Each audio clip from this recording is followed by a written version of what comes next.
Hi everyone, it's me, Darlene. I am jumping in to just chat with you for a little bit.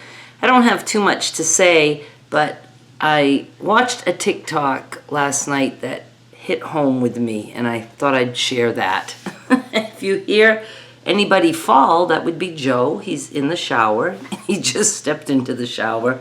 We had a shower chair that we got at the dumpster, and he tried it once. He didn't care for it, but then we gave it to Derek with his broken leg, and I have not asked him if he likes that or not.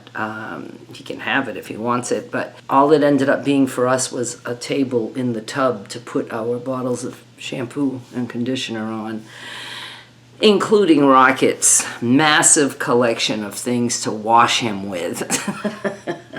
When I was watching TikTok, I'm big into watching the self-help kind of things and a lot of things about bipolar, and I really would like to talk about that more because I'm learning more and more about it, and I know that there are other people out there who,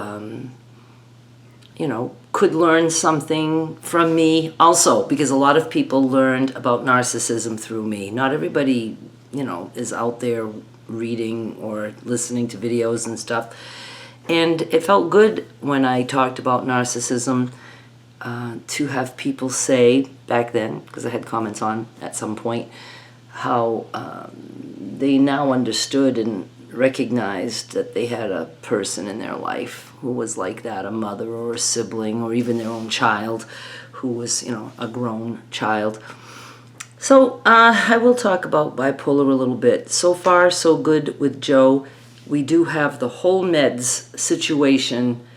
Oh my goodness, he's going to have an appointment with his psychiatrist. I can't forget that. I hope I wrote that down. I'm sure I'll get a reminder. So he's all good with that, but then we have other things that we have to look into. I still haven't looked into any of my supplemental stuff. It's just a lot of work. It has been a very stressful year, incredibly stressful. All life things that we have no control over, but stressful. And I don't do well at getting things done when I'm stressed, especially. Even in my best mood, I don't like to make appointments. I don't like to, I just don't. And so I have been very overwhelmed. And that brings me to, you all right? Hang on. I heard a noise, sounded like something fell, but it wasn't him. I think it was a bottle of something.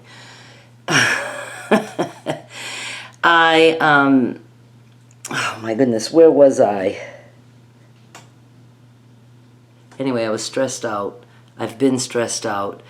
And I don't know. I was going somewhere with that, and I don't want to edit right now to find out what I was about to say. I stress, mega stress, and it makes me mentally ill to the point where sometimes I think it's one of the reasons that I feel like my memory is shot lately. I don't know. That could be another whole thing going on. But I just feel it's like I'm depressed, but I think that's still different than stressed. I went through a big depressed state, and I seriously believe that was caused by eating any form of carbs. When I say carbs, I mean any form of plants, I should say. Because I've never had that feeling since I've been carnivore. But the stress, and it's almost like when I'm depressed, I wasn't really as worried about things. I almost didn't care. It's like I was just shut down. Nothing mattered. With stress, I am worried about everything. And things that I might not even be worried about, when I'm already stressed, I worry about those things. To the point of Joe can leave to go to the store, and I'm so stressed. What if something happens? I can't take, if there's an accident or anything. It's like I'm so afraid to add to the stress that I'm already feeling that I want to just okay, world, let's just stop. Let's stop. Let's not bring anything new into this picture. Let's stop. Let's let me make a list of all the things that have to be taken care of in my life. Let me knock some off before any other stressful things come in. But more stressful things are coming in, like a broken hatch, the window of Joe's SUV. Normally that would be something that we could handle. He can handle it his way, but I'm like, a control freak. I don't want him to overspend. And we're getting so many different answers, and he's like, well, I'll just go with them. I'm like, oh, how can you go with somebody when 3 other people are telling you different things? So I don't want him to spend money there and only to find out that it's not going to work. Parts, all kinds of things. So see how stressed I am over things like that? And I just can't take anymore. All right, so here's what I try to do when I'm so stressed and I can't work. Because right now, it's like I want to quit every business I have because it's just adding to my stress, because I feel like I still love to work and would love to just do that. But I know that I have other things that I have to start taking care of, or my world is going to fall apart. And but I don't want to do those other things, but I have to, right? I have to. So it hurts my business. And I try to tell myself, okay, I'm going to take a break. I'm going to take a break and just do something I like. Like I love cutting fabric for scrap packs, or just sitting down and doing crumb chat. I like it, and I know it is still work. It is still work because I'm going to get a video out of it, or the cutting scrap packs, I'm going to be able to sell those. But as I'm doing those things, I'm really like almost sick to my stomach because I should be doing something else. And I feel very, very guilty, and like I don't have my priorities straight. Anyway, so I was watching TikTok and somebody talked about exactly that. I wish I would have saved the video so I could show you it or link to it, but I didn't. And it was started out like, do you ever feel like you're such a workaholic and that when you try to take a break, you take a break and you think you're doing a good thing, but you're miserable throughout that break? You are feeling guilty. And I don't think was saying like a working break. Like my breaks are still involved with work. I think they mean like take a vacation. Don't even fucking talk to me about stuff like that. That only mentally insane people want to go on a vacation. It's the last thing I'd ever want to do. I'm not going to go sit in a chair outside and watch the flowers grow. No, no. A vacation to me would be peace and quiet. Maybe I could see a beach down yonder, and a room is well lit, and I have everything I need to work, and no phones. No phones. I don't want to talk to anybody. Oh, and food coming in. Platters of steak. Oh, that's a vacation for me. Get a lot of work done. So that person was saying, if you're taking those kind of breaks and you feel miserable, do not take the breaks, because you're adding misery on top of your misery, and now your misery is coming from within, that you're miserable with yourself, that you can't even take a break. And you don't seem to understand why it feels horrible. It feels horrible because you're stressed. I'm just wired differently. It's not like other people who don't stress the way other people stress out. If you're saying, oh, well, just try it. Just take it. That, you don't have my brain. You don't have that kind of wiring. There are people out there who are listening to me right now and they absolutely get it. Those are the people I'm talking to. If you don't get it, that means you don't get it. You don't suffer like this. There was a guy in AA. I talk often about my stress and worrying, and how it amazes me that I don't turn to drinking. I just don't care about drinking. I don't care about it at all. It's been long enough. It doesn't even matter to me. But used to have that. And I'm like, how did I drink and then still get the shit done that I had to do? I don't know. I just liked that. The first couple sips that would burn my throat, and the minute it would start to hit, it was so nice. And I was a very, what is it called? Not active alcoholic, functioning, very well functioning alcoholic. Started businesses, so I didn't have to go out to a workplace drunk. So that made me start working at home, and that worked for me because I ended up getting sober shortly after that. So that was good. But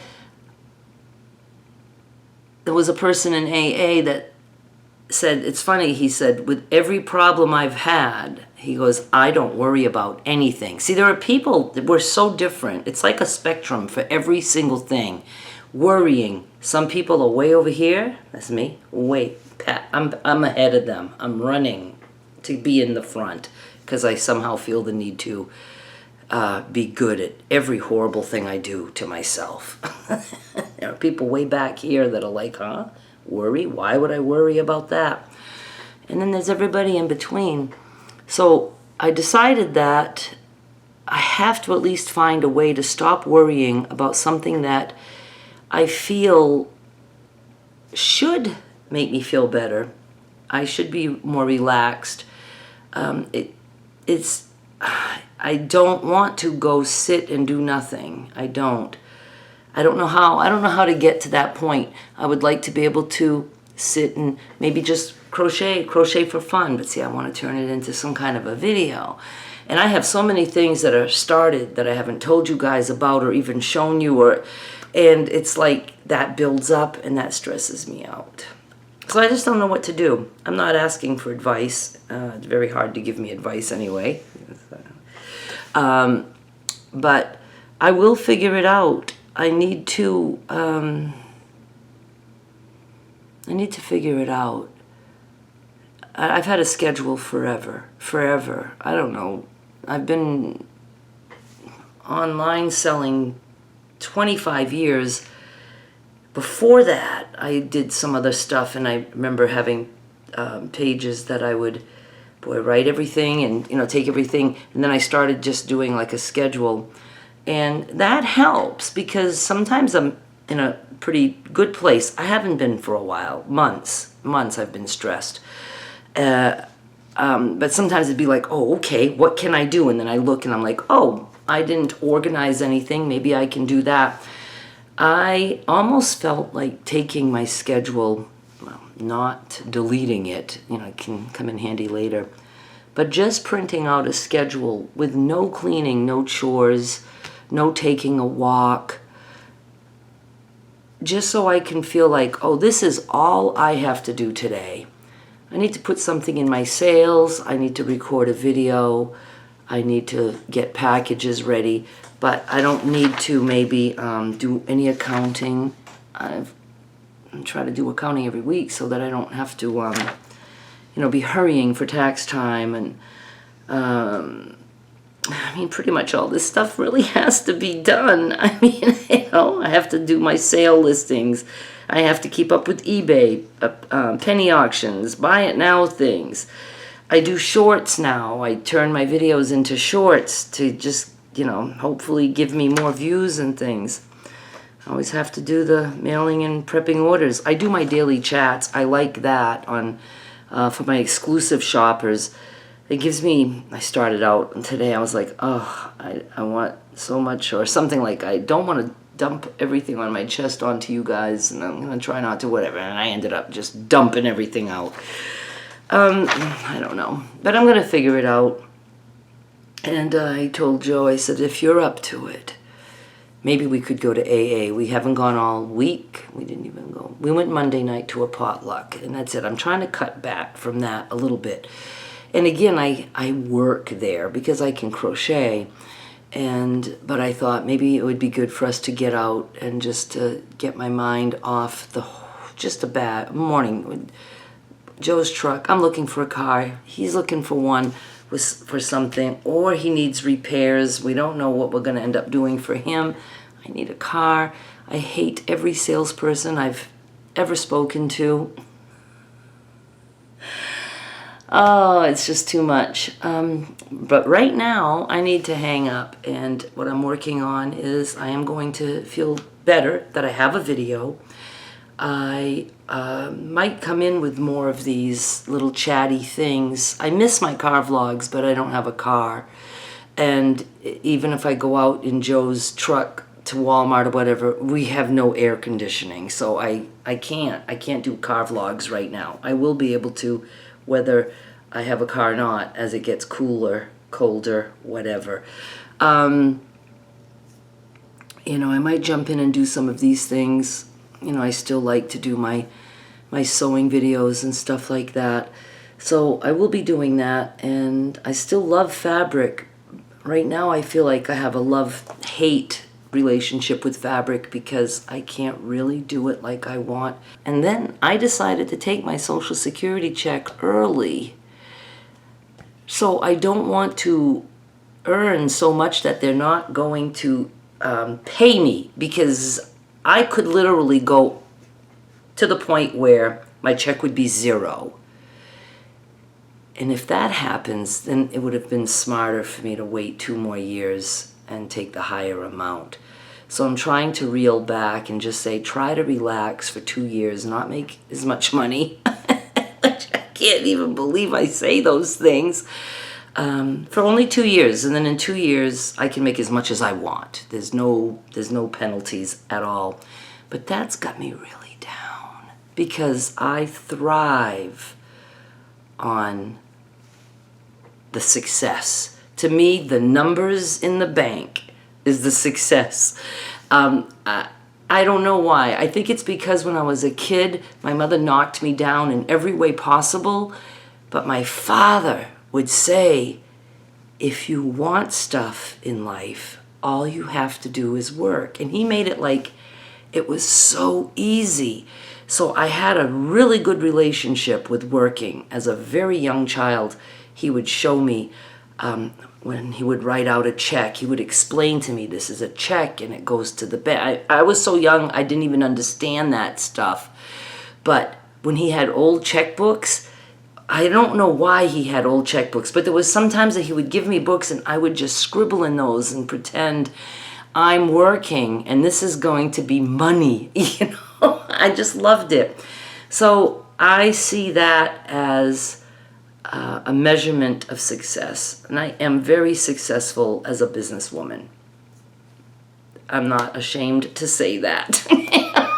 But I just need to get life shit in order. And I don't know. I hope you guys aren't thinking this is way too personal. Oh, some of you are. Of course. I just don't have to see it like I used to have to see it. Nobody needs to hear that shit about you. Thank you very much. I'm going to hang up now. All right? I don't have any funny stories about Joe right now. I don't think. There probably were some, but right now I don't have any. So I will be back with more soon. Thank you so much for watching. Bye.